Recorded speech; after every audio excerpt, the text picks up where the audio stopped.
Hello guys, welcome back to the channel. So आज जो है हम वरुण बेवरेज स्टॉक के ऊपर बात करने वाले हैं गाइस। अगर वरुण बेवरेज की हम बात करें तो ये स्टॉक जो है वो पिछले कुछ समय से काफी नीचे आ चुका है। अगर हम देखें स्टॉक अपने ऑल टाइम हाई से जो है वो लगभग 30% डाउन चल रहा है। तो अगर आपके पास ये स्टॉक है, अगर आपके पास वरुण बेवरेज स्टॉक है तो आपने क्या करना चाहिए ये इस वीडियो से जानेंगे गाइस। लंबी वीडियो नहीं होने वाली है, बहुत क्विक और शॉर्ट में आपको समझाऊंगा कि एक्जैक्टली क्यों वरुण बेवरेज रिकवर नहीं कर पा रहा है एंड कब जो है वरुण बेवरेज रिकवर करेगा। एंड अगर आप ऊपर के लेवल पे फंसे हो, लेट्स से आपने 600 650 के लेवल पर अगर स्टॉक खरीदा है और अगर आप अभी लॉस में बैठे हो 100 150 रुपए के, तो आपने क्या करना चाहिए आपको इस वीडियो से क्लियर हो जाएगा। So guys let's start. Exactly क्या हुआ है? सो गाइस हमेशा हम सबसे पहली चीज जो हम देखते हैं वो गाइस देखते हैं वो है गाइस हम क्वार्टरली रिजल्ट देखते हैं। अगर रिजल्ट में कुछ ऊपर नीचे हुआ है तो यूजुअली जो स्टॉक रिएक्ट करता है ऐसे। एंड गाइस अगर हम देखें तो एक्जैक्टली वही हुआ है जो हमें लगता है। सो गाइस जो कंपनी की ग्रोथ है, year on year sales growth, जो रेवेन्यू ग्रोथ होती है कंपनी की, वो हम पिछले 3 साल का डेटा है हमारे पास 2022 से लेकर 2025 तक का। तो गाइस पहली बार अगर आप देखोगे तो कंपनी ने नेगेटिव ग्रोथ पब्लिश किया। इसका मतलब जो है कंपनी जो पहली बार डी ग्रो की है अपने ईयर ऑन ईयर बिजनेस में। तो अगर हम देखेंगे पिछले 3 साल का डेटा है हमारे पास, 3 साल के जो है वो हर साल के अगर हम देखें तो 4 क्वार्टर का डेटा है, तो 12 क्वार्टर का डेटा है। 12 क्वार्टर में पहली बार जो है कंपनी ने क्वार्टर में डिक्लाइन किया ईयर ऑन ईयर। अगर हम देखेंगे जून क्वार्टर में डिक्लाइन हुआ है। जून क्वार्टर कंपनी का स्ट्रॉन्ग क्वार्टर होता है जब सीजनैलिटी होती है कंपनी के बिजनेस में। डिस्पाइट दैट जो है कंपनी ने जो है वो ईयर ऑन ईयर डिक्लाइन किया है। बट एक अच्छी बात है गाइस कि कंपनी का जो मार्जिन है, ऑपरेटिंग मार्जिन, वो कहीं ना कहीं स्टेबल रहा है 28% per year on year. But main market को जो कंसर्न है वो है गाइस कि कंपनी का जो रेवेन्यू है वो ईयर ऑन ईयर डिक्लाइन हो चुका है। तो गाइस आपके जो है वो आपके पास जो क्वेश्चन हुआ कि क्या ये कैंपा कोला कारण हुआ है, हम देख सकते हैं कि Ambani 12 cent cola is eroding Coke Pepsi dominance in India. Guys Pepsi कौन है मैन्युफैक्चरर और मार्केटिंग करता है? वरुण बेवरेजेस करता है गाइस। ये ब्लूमबर्ग का आर्टिकल है गाइस। तो इसका मतलब क्या है कि काफी लोगों को ये लग रहा है कि ये जो कैंपा कोला है 10 रुपए का जो नॉन शुगर ड्रिंक्स है, इस चक्कर में क्या कहीं ना कहीं अगर हम देखें तो वरुण बेवरेज को दिक्कत आ रही है क्या, पेप्सी को दिक्कत आ रही है क्या? तो गाइस कंपनी का क्या कहना है ये जानेंगे। अगर हम सिंपली नीचे जाए, स्क्रॉल करें नीचे, एंड अगर हम कंपनी की जो रिसेंट कॉन कॉल हुआ था उसके अगर नोट्स खोलते हैं तो उसमें क्लियरली समझ आएगा कि क्यों एक्जैक्टली जो इस क्वार्टर में कंपनी को दिक्कत आई है। तो गाइस अगर हम देखें जोग्राफिकल ट्रेंड्स देखें अगर हम परफॉर्मेंस के, तो गाइस यहाँ पे क्लियरली लिखा है कि volume has declined 7% year on year in Q2 due to abnormally high seasonal rains. Unseasonal rains मतलब गाइस जो इंडिया में इस साल समर महीने में जल्दी जो बारिश चालू हुई थी, मॉनसून का अर्ली ऑनसेट हुआ था, उस चक्कर में जो है डेफिनेटली गर्मी कम थी। एंड अगर गर्मी कम होगी तो लोग कोल्ड ड्रिंक कम पिएंगे। इस चक्कर में जो वॉल्यूम डिक्लाइन हुई है इंडिया में, ये इसका जो है बड़ा हिट जो है कंपनी को हुआ है, क्लियरली कंपनी ने कह दिया है। इंटरनेशनल बिजनेस में कोई दिक्कत नहीं। अगर हम देखें तो 15% से वॉल्यूम ऊपर थी तो बहुत ही अच्छी बात है, कोई दिक्कत नहीं है। तो बाकी कोई दिक्कत नहीं है। अगर हम देखें मार्केट बिजनेस में कंपनी क्लियरली कह रही है कि वॉल्यूम जो डिक्लाइन हुआ है वो क्यों हुआ है? एबनॉर्मली हाई अनसीजनल रेनफॉल के कारण।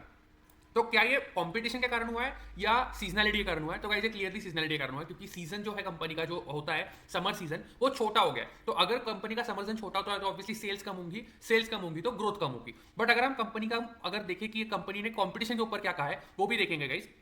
यहाँ पे क्लियरली लिखा है गाइस कि कंपटीशन का जो लैंडस्केप है, कॉम्पिटेटिव लैंडस्केप, कंपनी ने एक्सेप्ट किया है कि कंपटीशन बढ़ चुका है। अगर हम देखें rising competition acknowledged but not seen as a threat to margin. इसका क्या मतलब है गाइस कि कंपनी कह रही है कि यस कंपटीशन बढ़ चुका है लेकिन वो थ्रेट नहीं है उनके लिए। कंपनी का जो मार्जिन है उसके लिए थ्रेट नहीं है। अगर हम देखे जाकर कि मार्जिन का क्या सीन है, तो जैसे मैंने आपको पहले कहा है कंपनी की मार्जिन जो है वो मेंटेन्ड है। हम देख सकते हैं कि 28% की कंपनी ने पिछले जून में मार्जिन की थी, इस जून में भी कंपनी ने जो है वो 28% की ही मार्जिन की है। गाइस 2024 जून में कंपनी के सामने कोई कैंपा कोला कोई कंपटीशन नहीं था, इस साल डेफिनेटली था। तो उस चक्कर में जो है कंपनी का चांसेस थे कि कैंपा कोला सस्ते में बेचता है तो हो सकता है कंपनी भी सस्ते में बेचे। तो कंपनी ने ऐसा कुछ भी नहीं किया है, कंपनी ने अपने रेट्स कम नहीं किए हैं। एंड डिस्पाइट दैट जो है कंपनी का थोड़ा वॉल्यूम लॉस हुआ है, वो इसलिए हुआ है क्योंकि रेन्स जो है वो जल्दी आए थे इंडिया में, मानसून रेन जल्दी आए थे, इसलिए हुआ है। गाइस अगेन ये जो स्टॉक जो है ये मेरे पर्सनल पोर्टफोलियो में तो नहीं है फिलहाल, लेकिन ये स्टॉक को मैं क्लोजली ट्रैक करता हूँ। ये मेरा खुद का पर्सनल पोर्टफोलियो का परफॉर्मेंस है जो आपकी स्क्रीन के ऊपर आपको दिख रहा है अभी।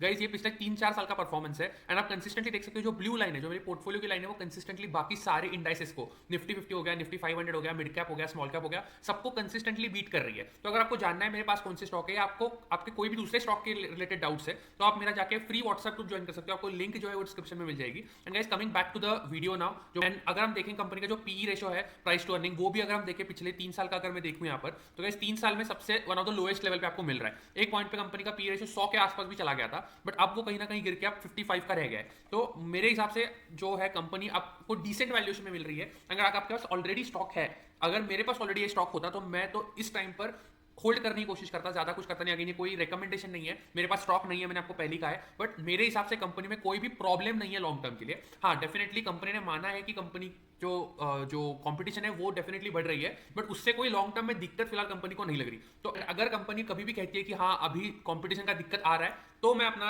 जो करेक्टिव एक्शन है वो ले लेता, लेकिन अभी तक तो कंपनी मान रही है कि कोई दिक्कत नहीं है कंपटीशन के कारण, सीजनलिटी के कारण दिक्कतें हुई है एंड जो इसको कोई कंट्रोल कर नहीं सकता ऑब्वियसली। तो मुझे लगता है कंपनी अभी भी स्ट्रांग है लॉन्ग टर्म के लिए। अगर हम देखें तो डीआईएस लगातार अपना हिस्सा बढ़ा रहे हैं, 4% से अब जो है वो 10.5% कंपनी में हिस्सा लेके बैठे डीआईएस। तो मुझे कोई दिक्कत नहीं लगती फिलहाल इसमें। हाँ डेफिनेटली शॉर्ट टर्म में अंडर परफॉर्मेंस गारंटीड होने वाली है जो कि दिख रही है हमें, जब तक कंपनी ईयर ऑन ईयर वापस ग्रोथ ट्रैजेक्टरी में नहीं आती, जब तक वापस कंपनी 20% 30% की ग्रोथ नहीं करती, तब तक स्टॉक अंडर परफॉर्म करेगा, गारंटीड है इसका। बट अगर आपको वीडियो अच्छा लगा हो तो डेफिनेटली चैनल को लाइक कर सकते हो, एंड अगर आपको जानना है कि मेरे पोर्टफोलियो में कौन से स्टॉक्स है तो मेरे व्हाट्सएप ग्रुप को ज्वाइन कर सकते हो, आपको लिंक जो है वो डिस्क्रिप्शन में मिल जाएगी। Thank you.